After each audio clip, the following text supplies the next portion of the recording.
What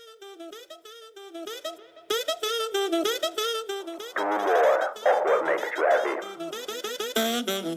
Be yourself, be positive. Just another mindset. Hello, friends, and welcome to a new episode of the Just Another Mindset podcast, the show that inspires you to change and live a more exciting life. My name is Ismael, and each week I bring to you a relevant conversation, message, or topic that will not only entertain you, but help you to change towards a more meaningful and satisfying life, individually and collectively. Let us get inspired and embrace collective changes for the better.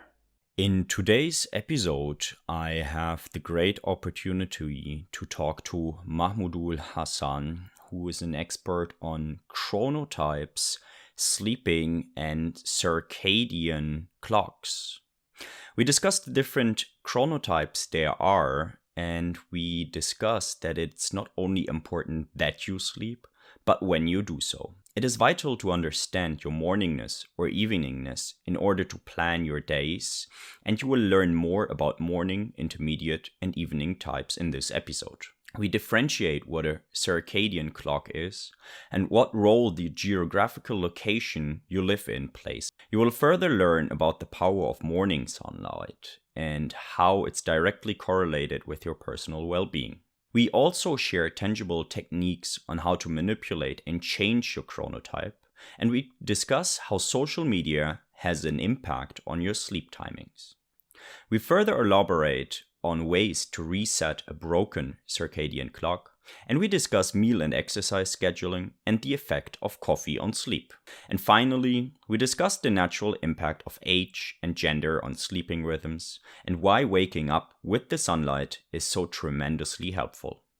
And with that, I wish you a lot of fun and value with this episode.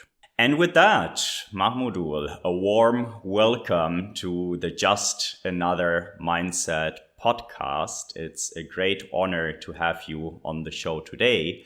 And my first question for you would be, how do you feel today and what's on your mind? Yeah, thank you for inviting me in your Just Another Mindset podcast. And I'm feeling very excited about this because I love to share about chronotypes and what I am researching about this. And for this reason, I am also excited a little bit more. And we are excited to have you here. Thank you so much, Mahmudul. And you already hinted at your area of expertise, and that is chronotypes. And we had a few nice pre-chats about that already. So maybe we just jump right into the topic. If somebody didn't ever hear about a chronotype, what would you define to be a chronotype? What is it? At first, I will tell him that we all familiar with sleep, Mm-hmm. and when anyone thinks about sleep, two things comes to our mind. Mm-hmm. First one is how much we sleep, and the second one is when we get that sleep. Mm-hmm. And chronotype is concerned with the second thing. That means when we prefer to get that sleep is actually concerned with chronotype. Let me Okay, understood. clarify this. Mm-hmm. Some people prefer early to bed and early to rise, while very opposite prefer late to go to bed, and they also prefer late wake up. Mm-hmm. So there is a clear difference in the sleep wake timing, and chronotype is concerned with the preference in sleep wake time. There is also very related things to chronotype, and that we call morningness eveningness. Mm-hmm. Morningness eveningness is actually the preference for the sleep and activity at the 24-hour day. Mm-hmm. So morningness is the early to bed and early to rise tendency, and eveningness is totally opposite. So uh, I think chronotype and morningness eveningness mostly used interchangeably, Mm-hmm. but there is a little difference between this. chronotype is actually determined through the actual sleep-wake timing. That means the actual going to bed time and actual wake up timing. But morningness, eveningness is assessed through the preferred time for sleep and activity. Just we can call that when do you prefer to go to bed and when you prefer to uh, do any physical activity or intellectual activity. So uh, both topics or both concepts actually uh, indicate same thing, but in a different way. So, Mahmudul, in our pre-talks, we also talked about different types of chronotypes. We talked about morning, evening, and intermediate chronotypes. Do you maybe want to help us a little bit to understand better how you would differentiate the different chronotypes and what is their characteristics? Actually, chronotype is concerned with categorization of people based on their sleep-wake timing and preferred time for sleep and activity. And you already know that there is three categorization. One is morning type, another is intermediate type, and the another extreme is intermediate type. So morning type people prefers early to bed and early to rise. And on their opposite, evening type people prefers late at night and they prefer sleeping at the early morning hours. So these two main category actually differentiate between these two extreme people. But between in these two group, there is another group, what we call intermediate type. This is the main characteristics through which we categorize people. And there are many characteristics, many different characteristics show morning type and intermediate types, and that are related to their personality. If you just, for example, the morning type people feel best to perform any physical activity or any type of intellectual activity at the morning hours. But if you ask evening type people that what is your feeling best time or when you will feel best to perform any physical activity, and they might probably call this it will be any evening hours or the no after the morning hours. That actually reflects in their physiological activities and also on their intellectual and cognitive ability. These are the characteristics of morning types and evening types people. I believe I have a few follow-up questions, but the first one would be, how do you determine, how do you find out your chronotype, and why is it so important to know your chronotype and deal with it? Yeah, that's a nice and very important question, because finding out one's chronotype at our first question, at our research level or academic level, we mostly use the morningness, eveningness questionnaire that was initially developed by Horn and Ostberg in 1976. And on the basis of these questions, subsequently many questionnaires are developed. The question we are familiar with also called composite scale of morningness. These are the questionnaire, but there is also a different questionnaire called Munich Chronotype questionnaire. These two questionnaire actually assess chronotype from a different perspective. At first, I share you that chronotype and morningness, eveningness are slight difference. So the first two questionnaires, morningness, eveningness questionnaire and composite scale of morningness, they actually preference-based questionnaire. So this questionnaire actually asks when do you prefer to perform any type of activity, and the Munich chronotype questionnaire uses the actual sleep wake timing. By this two types of activity or two type of statement, we actually determine our chronotype, and when we also use or utilize this questionnaire for assessing chronotypes of other people. But there are also different experimental procedures to assess chronotypes, like assessing the level of different hormone like cortisol rising, melatonin hormone, body temperature. So this is at the experimental procedure, so for assessing chronotype.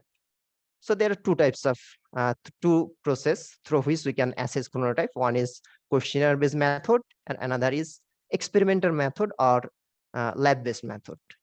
Understood. Okay, so Mahmudul, I have a direct follow-up question there because before our talk or during our talk, we had some technical issues, and I used the time to actually do one of those questionnaires, and I got some results, and maybe we can use them to talk about them. And I did the Auto MIQ, which is, I believe, a questionnaire based assessment of my chronotype, and it has a scale from 16 up till 86, and from 16 to 30 you are a definite evening person, and from 70 to 86 you're a definite morning person.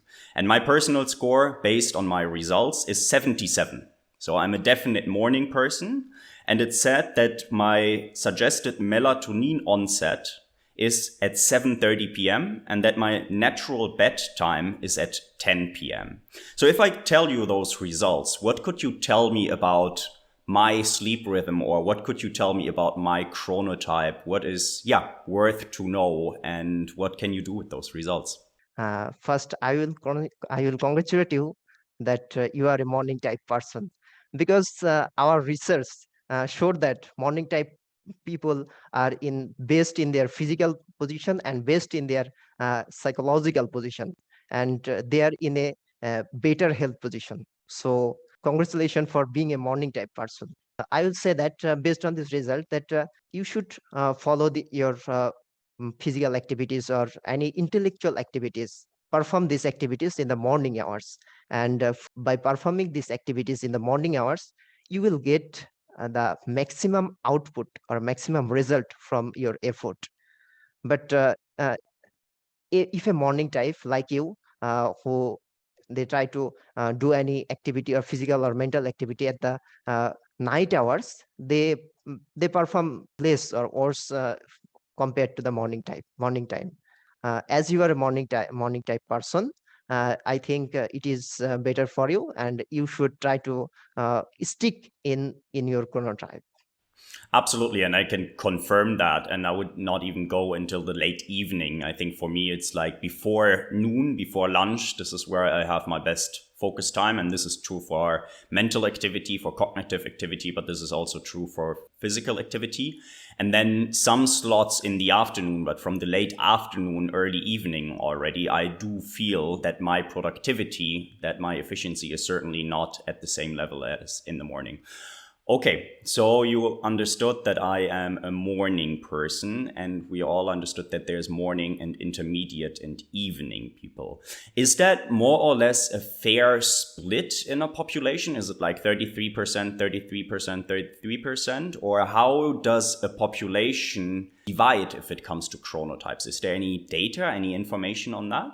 Yeah, there is a lot of data suggests that the distribution of chronotype across population. And this distribution differs from place to place or country to country. Most of the data, like you said, that 33% or 33 and 30.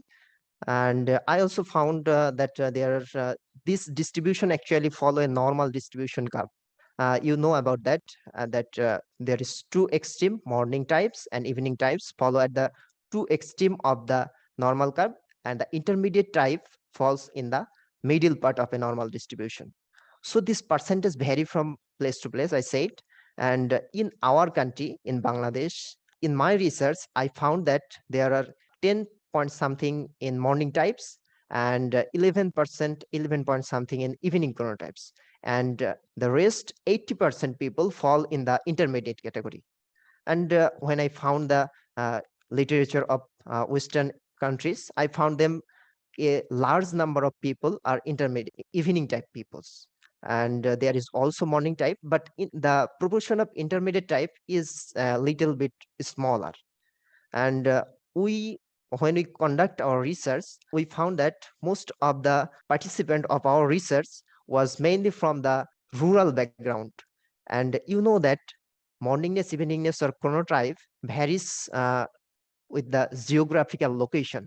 The literature said, and our research also said, that geographical location, according to geographical location, rural people are mostly morning oriented, while the urban people, they are tend to be higher eveningness or higher evening oriented. So this chronotype, when the industrialization and technological advancement in urban areas and Western countries, there are the higher percentage of evening type is very common. And in the South Asian countries like in Bangladesh, in India, there are the evening type is little is small than the Western countries. This distribution of evening type, intermediate type, and morning type varies with the place, but it almost follows a normal distribution. Okay, understood. Thank you very much for this clarification. And one question that actually came to mind when you talked about rural populations and urban populations is the circadian clock. And for my understanding, the circadian clock is not the very same as the chronotype. Could you maybe clarify what the circadian clock is and how that also plays into all that rural populations and urban populations, and what is the correlation with chronotypes? Circadian clock is the master clock that controls the rhythm of our body. Circadian clock lies within our brain at the hypothalamus, and we call that suprachiasmatic nucleus, SCN.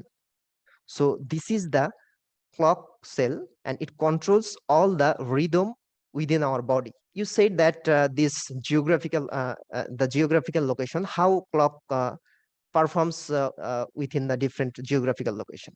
Circadian clock mainly related to the light exposure and especially sunlight. When the sunlight enters to our suprachiasmatic nucleus through our eyes, then it can assume or it can understand that it is the daytime or it is the light time. The difference that makes in rural and urban areas with the exposure to sunlight. In the rural areas, there is a lot of chance to sunlight exposure. But in the urban areas, most of the people passes their time in the home environment. It may be home or it may be office, but there is a lack of time they actually exposed to sunlight. For their reason, the circadian clock gradually occurs a delayed shift to the circadian clock. But in the rural people, in the rural area, the people get enough sunlight, so the circadian clock performs as well. And for this reason, the rural people, the circadian clock can entrain to the natural environment. And for this reason, the chronotype of rural people tends or stick to the morning types or morningness. But as there are lack of sunlight to the urban people, their circadian clock face some difficulty to stick to the natural light and natural rhythm, and that is why disruption happened to their circadian clock, and that is why the morning type and evening types differs in the rural area and urban area. Okay, understood. So what I understand is that the circadian clock is somewhat genetic, somewhat natural, and then it is determined more or less by how much sunlight do you actually are exposed to living in a rural community or living in an urban community, and this will have a major impact, obviously, also on your chronotype. Yeah, that exactly. And you said that it is a combination of our genetic factors and our environmental factors, and both these factors actually influences our chronotype and circadian clock. Okay, understood. And I believe we're going to look into that a little bit later, as in how can we change our chronotypes and how can we maybe adjust that. But I will just want to clarify one thing, because you just elaborated and you said that mostly in the rural areas, people have sufficient sunlight. What is the demeanor of sufficient? What is, I mean, just to give an understanding, is it 10 minutes a day? Is it 5 hours a day? What is sufficient sunlight? Is there something like that? Actually, for sending the signal to the circadian clock, it is necessary. And I think the morning sunlight, it is more important than rest of the day. And if anyone in the morning hours can exposure to sunlight 15 to 20 minutes, that is enough for his uh, entrainment to the sunlight, or there is a relationship occurred with the sunlight and their uh, circadian clock. So basically 15-20 minutes of early day sunlight. At least 15 to 20 minutes is necessary for rightly entrained. Out of curiosity, I don't know if you have data or if there is data for this, but how many people actually experience 15 to 20 minutes of sunlight in the early morning? I am fully aware that this will also differ from country to country and from region to region. But is there like a rule of thumb how many people do experience 20 minutes sunlight in the morning every day?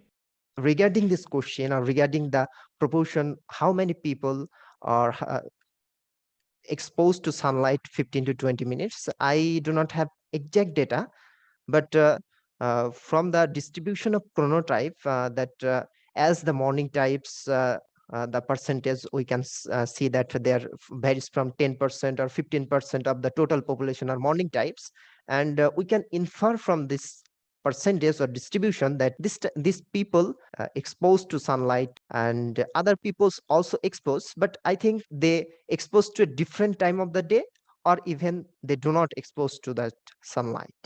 So it is just my assumption, but I do not have any sufficient data or background or literature to say you this information. No, but still, I mean, I think that assumption helps a lot, and it would only make sense if there is the reference or the correlation of sunlight and then morningness and eveningness. So thank you very much for clarifying that. And when talking about chronotypes, I think we've went into some specifics already, but why is it so important to know your chronotype, and how does it also affect your well-being, if you want to say? Exactly. The most important thing of our chronotype that it is related to our well-being, and both physical and mental well-being. So I will say that it is the most important aspect of our chronotype, and it is also necessary to learn about this chronotype. And first of all, I will say that chronotype indicates the temporal organization of our mind and body, and it helps to understand that when should we perform any physical or intellectual activity so that we can get maximum output from our result. We can learn these things, or we can understand these things about our body and mind from the concept of chronotype. So this is the first thing. But more important thing is that chronotype is related to our well-being, psychological and physical. You know that morning chronotype uh, lies in a better position, or they are in a better psychological or physical position. But eveningness or evening chronotype actually related to a risk factor for different mental and physical problems, especially different types of psychiatric disorders. For example, evening type peoples have higher incidence of depression, anxiety, stress, and substance abuse, even higher suicidal ideation also related to eveningness. If you can understand your chronotype, you can think that this chronotype or this preference actually related to something disadvantageous psychological position, and not only the psychological but even the physiological condition like cardiovascular disorder, type 2 diabetes, even cancer is also related to this late timing chronotype. So we think it is very important to understand one chronotype so that we can work a lot about our well-being, about health and physiology by understanding our chronotype. So, to which extent, Mahmudul, is the chronotype predetermined or genetic? I mean, we learned that it's very interesting, very important to know your chronotype, and that we're going to discuss how one can maybe change or work on one's chronotype. But how much is this chronotype predetermined when you're born? Do you have your chronotype and then can work on it, or how does that work? Earlier, I said that chronotype is a both genetics and environment influences our chronotype. And genetic research say that 50% of chronotype variation is determined by genetic association or genetic predetermination. It is research data that at least or almost 50% is predetermined. But most of the people sometimes think that genetic is such a factor that we have little or no control over it, and we cannot make or manipulate it. Recent research shows that changing our behavior and lifestyle can impact our body function at the genetic level. There is also ample evidence or literature suggesting that what type of behavior can change our function or behavior function. Regarding our chronotype, as environment has also a large part. If you consider 50% about predetermined and another 50% is our environmental, social, and personal activities. So we have a chance or we have enough opportunity to manipulate our chronotype. So if one find it problem or if one find problem within one's chronotype, they can work on their chronotype to manipulate it. Research shows that late timing chronotypes are actually needed to in a proper alignment, and several studies also show that. And I can quote you from a research that published on Sleep Medicine Journal. They used non-pharmacological procedures to shift late timing chronotype in a advance their phase timing, and their result showed that almost 2 hours the participant can advance 2 hours to shift their phase earlier in time. And this phase shifting or advanced phase shifting was related to improvement in their cognitive and physical performance. And not only that, but also their depression and stress level also reduced a significant portion. This is possible. Even one study that published in the European Journal of Neuroscience, they showed that mammalian period gene. I should mention that our chronotype is actually related to period genes or clock genes. The study showed that through light exposure, one can phase shift in the molecular level or in the genetic level. It is possible to change our chronotype or phase shift or advanced shift. So this is the thing. I think that it is important when necessary. One can change their chronotypes or their sleep habits through changing lifestyle and maintaining some habits like the timing of food intake, scheduled exercise, scheduled sleep timing. These activities are actually used to shift one's chronotype. No, exactly right. And this is, in fact, two topics that I would like to go into in more detail is exercise and food, because they seem to be two major components of how to shift your chronotypes or shift at least with those phases. But before we go there, Mahmudul, maybe it would be interesting, because you already talked about changes and shift. This is in fact one of the reasons why we are having today's conversation, is because I found a research paper of yourself and you described the shift of chronotypes over the time span of the pandemic. And before reading up on your research and reading different papers of yours and other people on the same topic, I was also under the assumption that it's more or less predetermined, that you basically have your chronotype and then you have small chances to shift it around.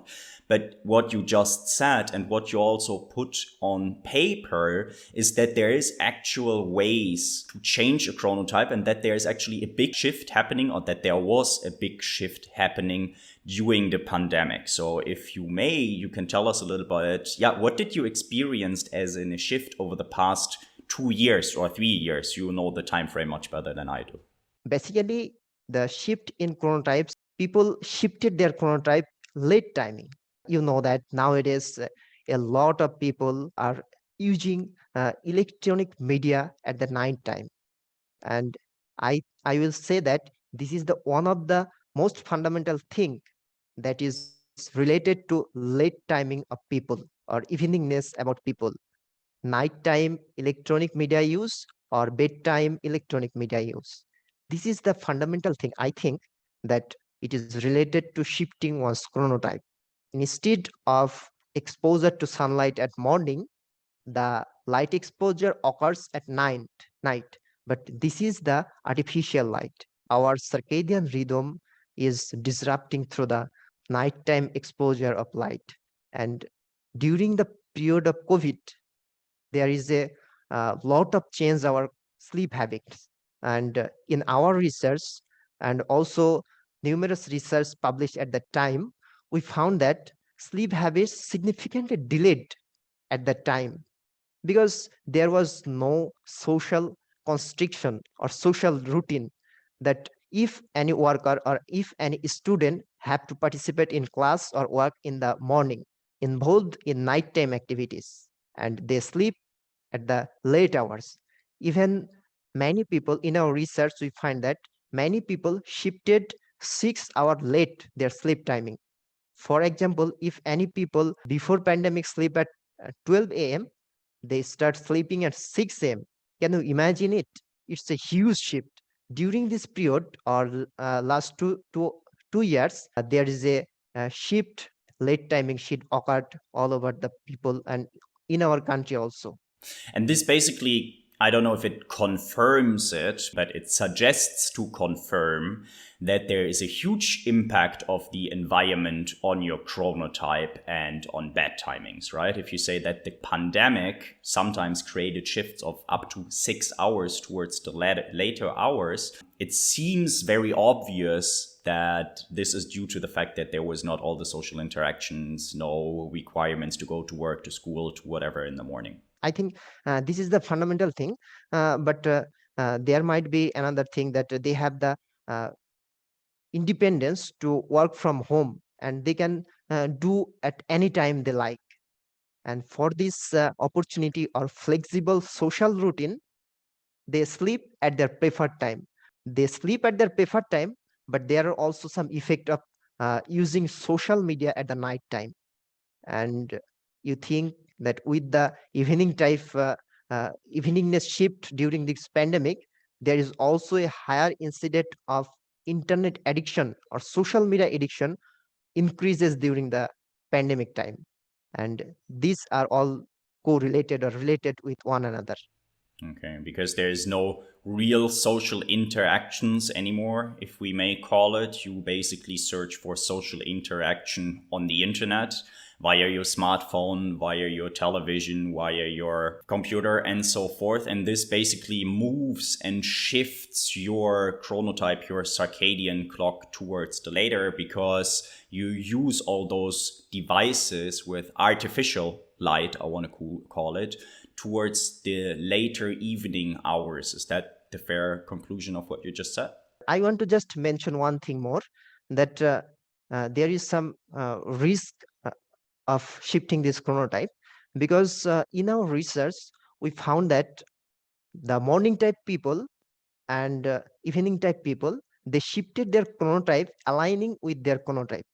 That means the morning type peoples shifted their chronotype somewhat to earlier hours, but evening type peoples shifted their chronotype to evening hours. The portion of shifting earlier hours is very little, and it is a dangerous thing that in our research there was 80% intermediate people. I said that evening type people shifted their chronotype to later hours, and not only the intermediate types, the 80% intermediate type also delayed their sleep time. It is a bad signal for our chronotype that most of the people has a delayed shift during the COVID-19. Even some morning types also had a delayed shift during this period.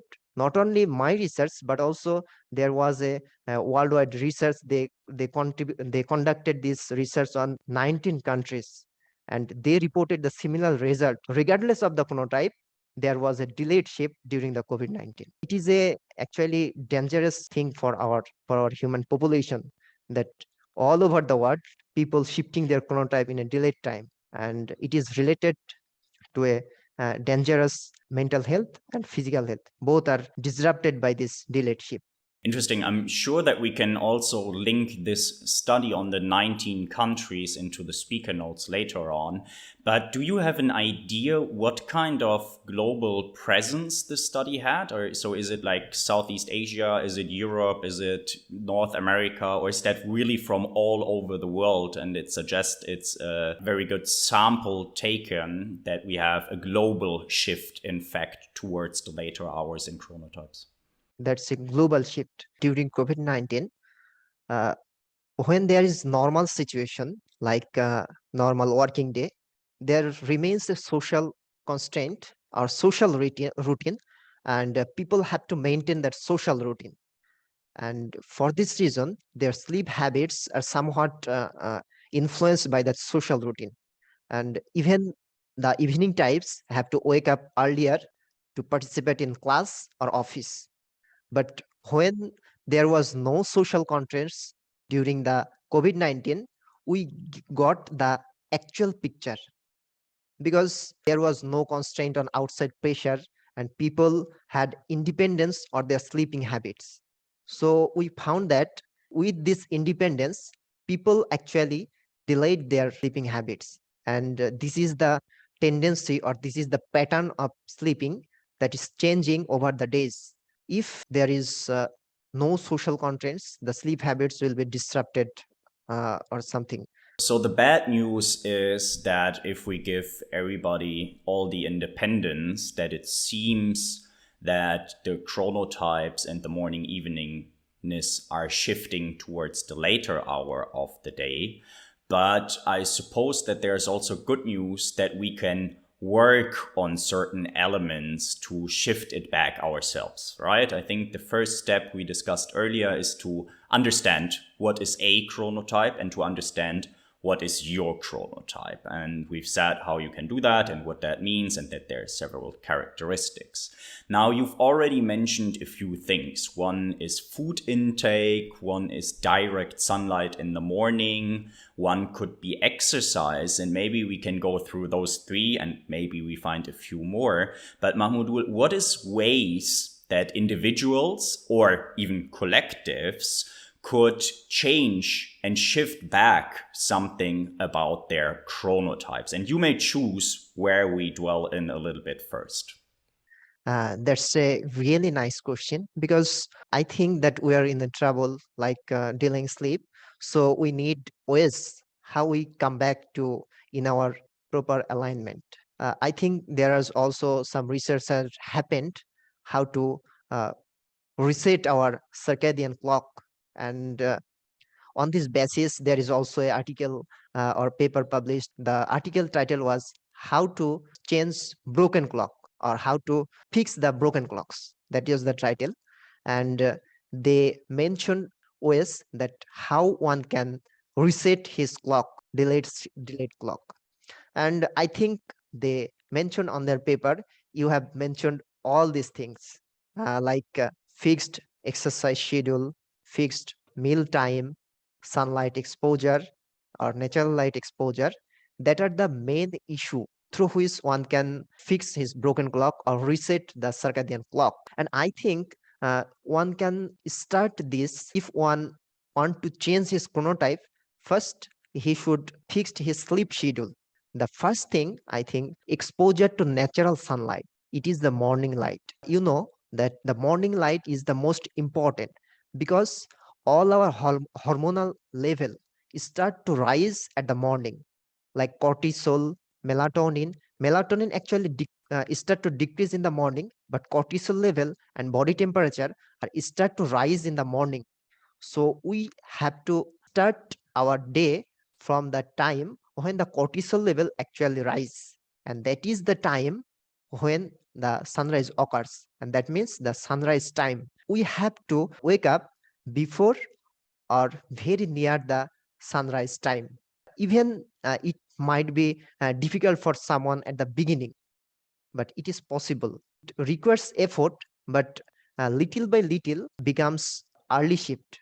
The procedure is that even someone cannot wake up very early at the beginning, but he can make some strategy like he sleeps at the morning, but he can lights on his room and he can open his window so that the natural light come in the room.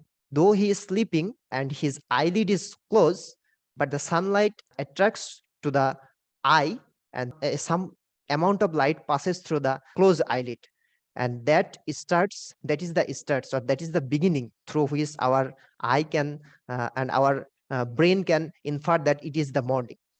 And little by little he can adjust to the natural light or sleep or wake up at the early morning. I will say that one should wake up during the sunlight or sunrise time or before sunrise time, and then comes to the meal time or schedule meal time. They should fix their meal time. Especially they should not take the dinner at the night time, a very night time. They can take it start of the evening or even 2 hours before sleeping. So it will help them to reset their circadian clock. And exercise is also very fundamental. The exercise pattern differs from morning type or evening type. Evening type people sometimes prefer to have exercise in the evening hours, but this exercise is beneficial for them. But if they can exercise in the morning hours, it would be more beneficial for them. Intermediate type, I think they should take exercise at the morning hours. Through this changing in habits and behavior, it would be a great thing happens to their circadian clock and circadian rhythm. Understood. And then also through their chronotypes. And I do have a few follow-up questions, and I want to start with the food and the chronotypes. And in preparation for our discussion today, I did some research and I found another research paper. I believe it's by Christine Beaulieu, which I definitely pronounce wrongly, et al. And it's called The Impact of Meal Timing and Chronotype on Food Reward and Appetite Control in Young Adults. And she basically states that, to conclude, early meal timing and early chronotype are independently associated with smaller appetite and lower desire for high-fat food. Why do I quote that? Because if I put together this statement with what you said earlier, to fix your meal time and to find the best timing for eating, does that also have an impact of, in fact, what you are eating or what you are craving and the type of diet that is easier or better to follow for yourself, in parentheses, living a healthier diet?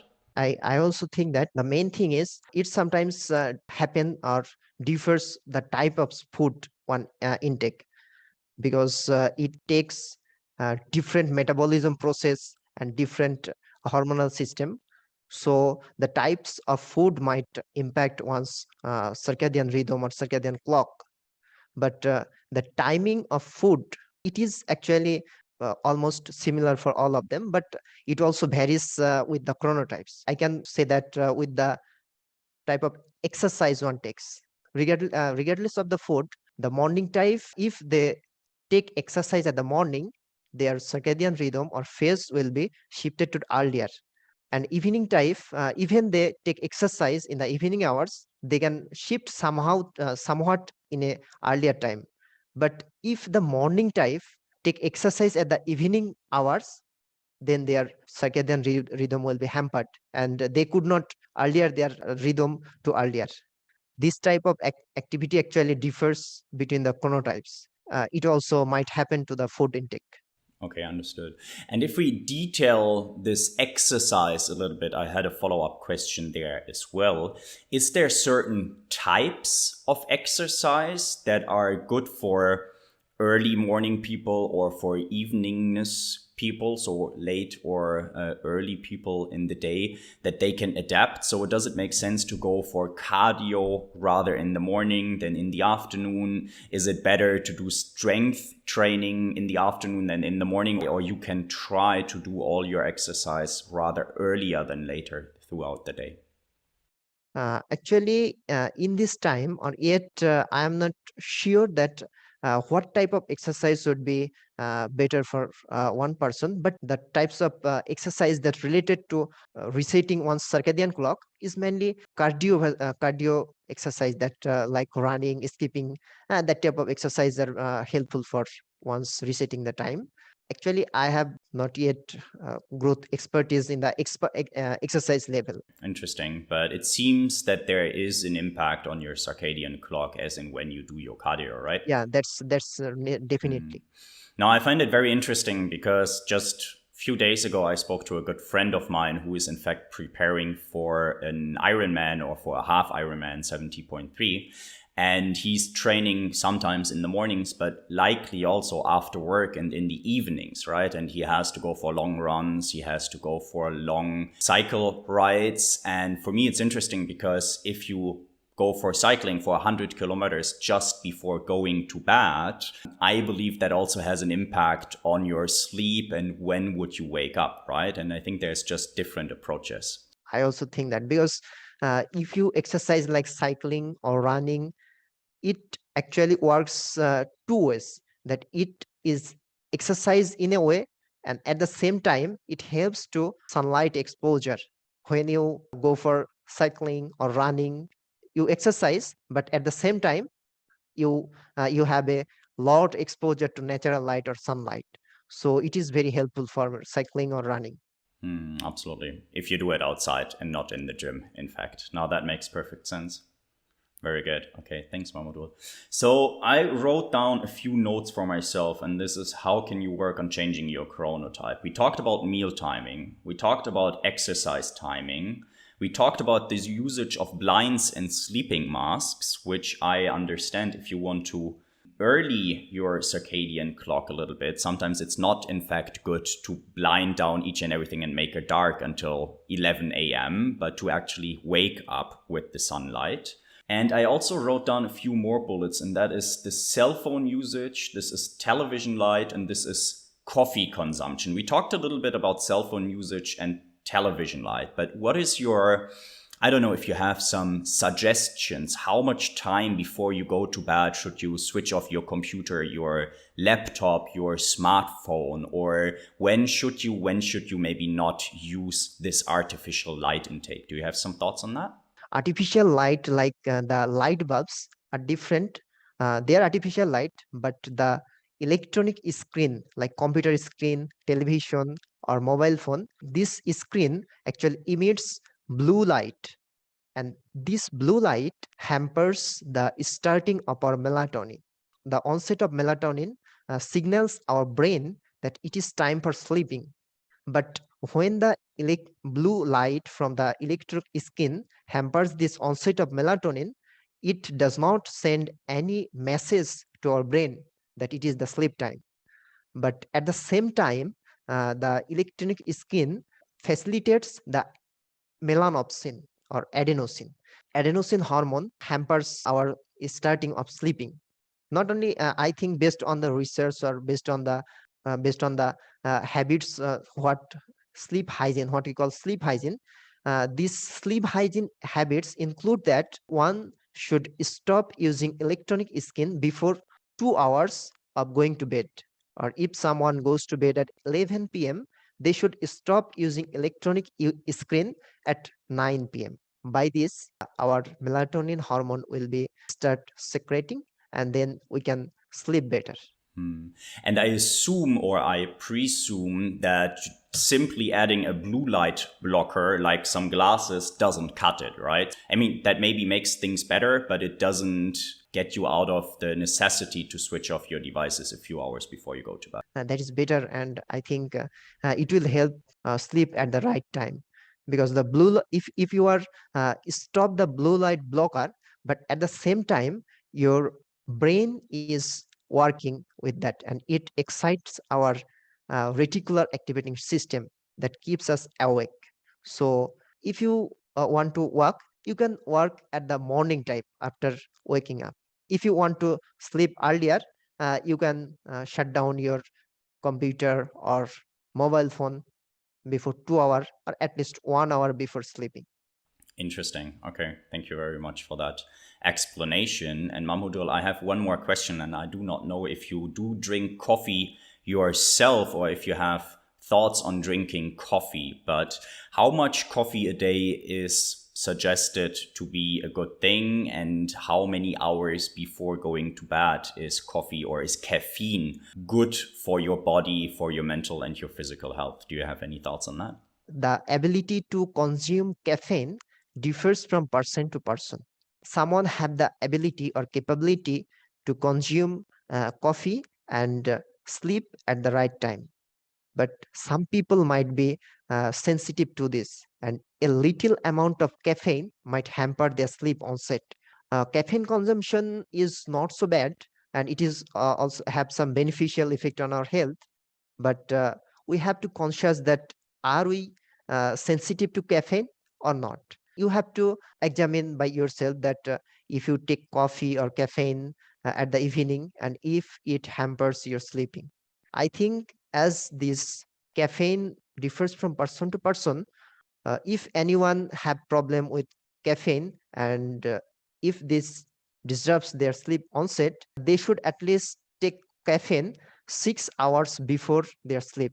But some people who are able to consume caffeine, and if the caffeine does not disrupt their sleep onset, they can take it at the evening. And this suggestion actually varies from person to person based on their capability. And probably this capability is also based or linked to the extent to which they consume caffeine today, right? So if somebody drinks 8 coffee a day, anyways, probably the impact on the sleep rhythm, on the circadian clock, on the chronotype, and so forth, is not as major than if you have somebody who drinks a coffee a week, let's say. So this is an assumption on my end that the more coffee, the more caffeine intake you have, so that there will be less of an impact if you drink more caffeine or if you intake more caffeine. Is that a right assumption? Actually, I do not have exact information or exact knowledge about this, but I think the high level of caffeine consumption might cause problems. So we should be limited on caffeine consumption. As I said, that it varies from the person's capability. So the person should be conscious of how they can able to consume the caffeine. Interesting. Okay. Thank you very much, Mahmudul, for the elaborations here. And I have 2 questions on the chronotypes or on changes of chronotype. And this is the age. What impact does the age play if we think about or if we talk about changes in chronotype? Does your chronotype change with you getting older or with you being in different life phases? Or do you have any data, any thoughts on that? That's a nice question. Age is one of the significant factor that is related to our chronotype. I said that there are several biological factors that impacts or influences our chronotype, and age is one of them. Naturally, chronotype shifts 2 times in our lifespan. It's a natural process without any intervention, without any other aspects. There occurs 2 natural shifts in our life, in our chronotype. At the very beginning of our life, when we are childhood or infancy, most of us remain morning type or morning oriented. But the first shift in chronotype occurs from morningness to eveningness at the onset of adolescence. That means when the puberty starts, people naturally shift from morning type to evening types. This is a hormonal process. Second shift again occurs from evening types to morning types when the adolescence ends. Second shift from evening to morningness is a sign of end of puberty or adolescence. This is the 2 natural shifts of our chronotype. This is related to our age. At our young age, we tend to be morning type. That means at the end of our adolescence, we again back or shift to morningness. But this actually interacts with one sex or male or female person. At the young age, female tend to be more morning oriented than the male counterparts. But with the progressing age, male become morning oriented and female becomes the evening oriented. So with ages, naturally a human tends to shift their chronotype or naturally occurs morning oriented. But at the end of the or at our old age, the female or women become higher evening oriented than their men. So there is an interaction between sex and age in the in our chronotype over the lifespan. And we have a publication on this also, the sex difference in the components of morning and eveningness. On that paper, we have discussed more broadly how the sex and age contributes to our chronotype. And you just summarized that very nicely. Thank you very much, Mahmudul, because that was exactly the two questions, open questions that remained on my end, is age and is sex. So what is the difference between male and female, and what is the difference between 10 and let's say 50-year-old? And you just summarized that nicely. And I will, of course, also link this research paper into the speaker notes. And Mahmudul, there is a few questions that I ask each and every of my guests of the Just Another Mindset podcast.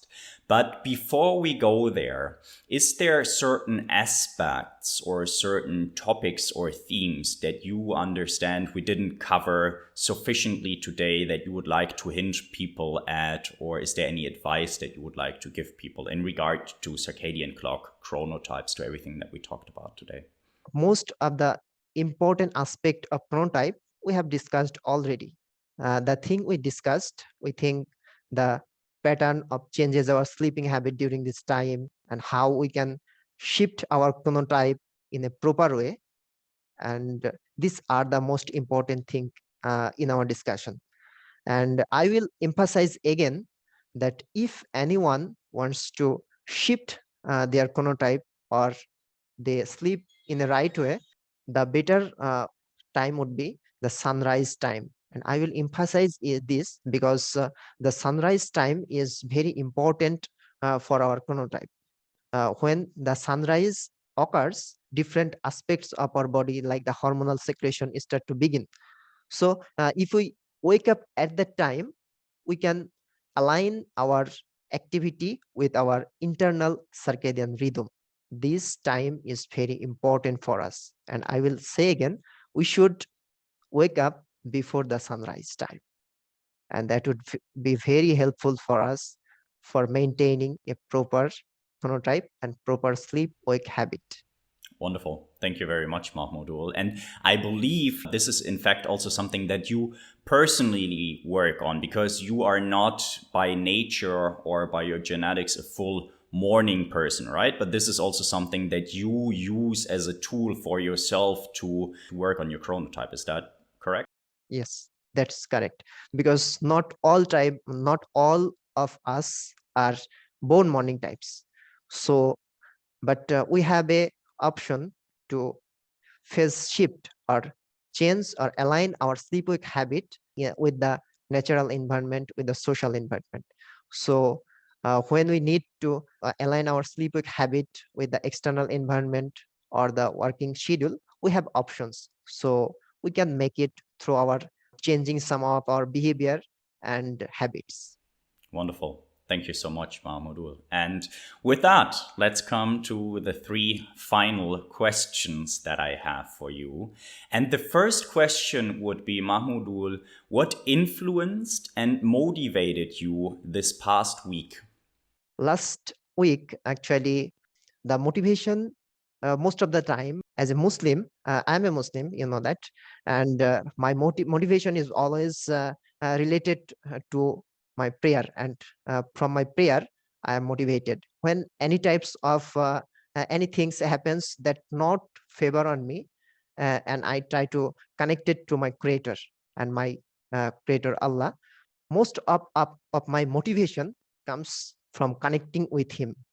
If somewhat or someday I cannot connect with him and I cannot talk to him, it creates a problem with me, and I cannot concentrate any problem, any work, because the source of my motivation of my living is all from my creator.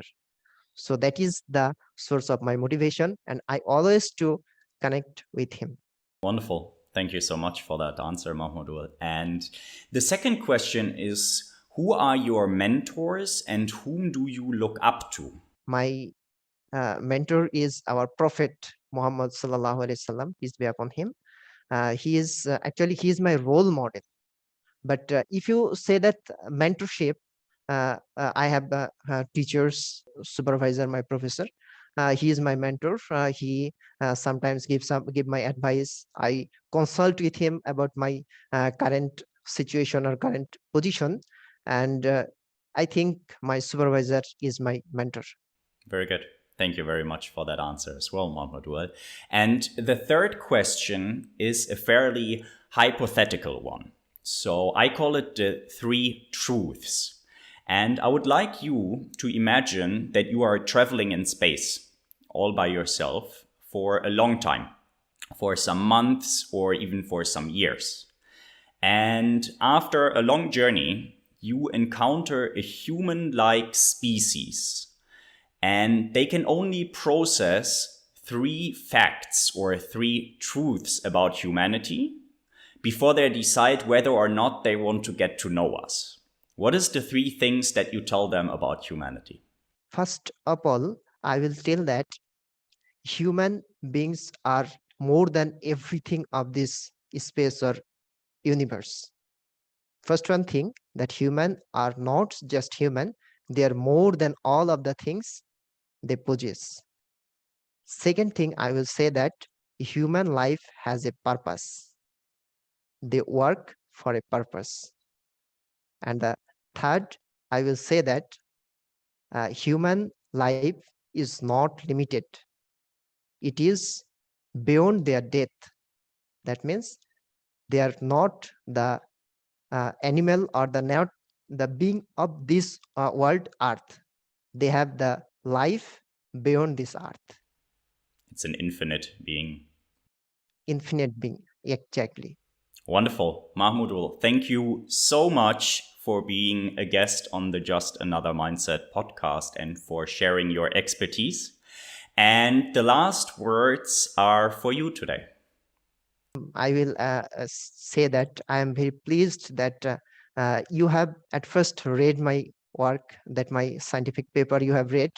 I am very pleased that the more pleasing thing about this, that you are interested about this and you contacted with me, and you have made an opportunity for me to talk about my interesting thing in a podcast. So it is a very great opportunity for me to share my interesting topics in the online platform. And for this reason, I will very grateful to you. And we are grateful you share your expertise. Thank you very much, Mahmudul. If you enjoy and learn from the Just Another Mindset podcast, please make sure to share this episode with a friend or two and subscribe on YouTube, Spotify, and Apple Podcast. And if you want to receive a brief overview of what made me think over the past week and join like-minded individuals, you may want to sign up to my weekly newsletter. It is easy to sign up. It is super easy to unsubscribe again.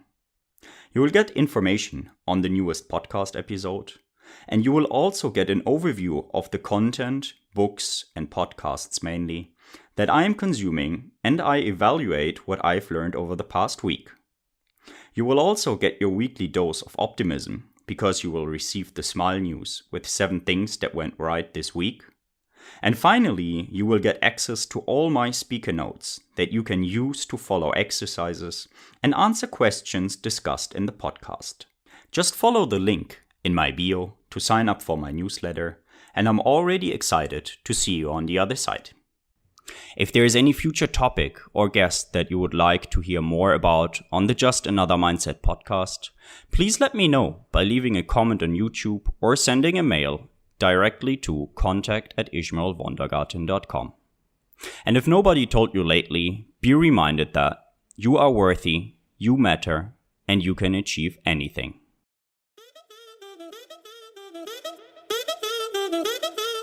Do more of what makes you happy.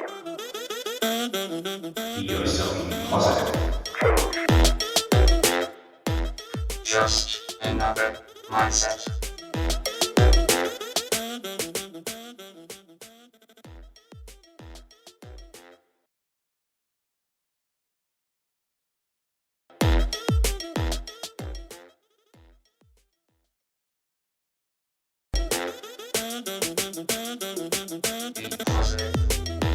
more of what makes you happy.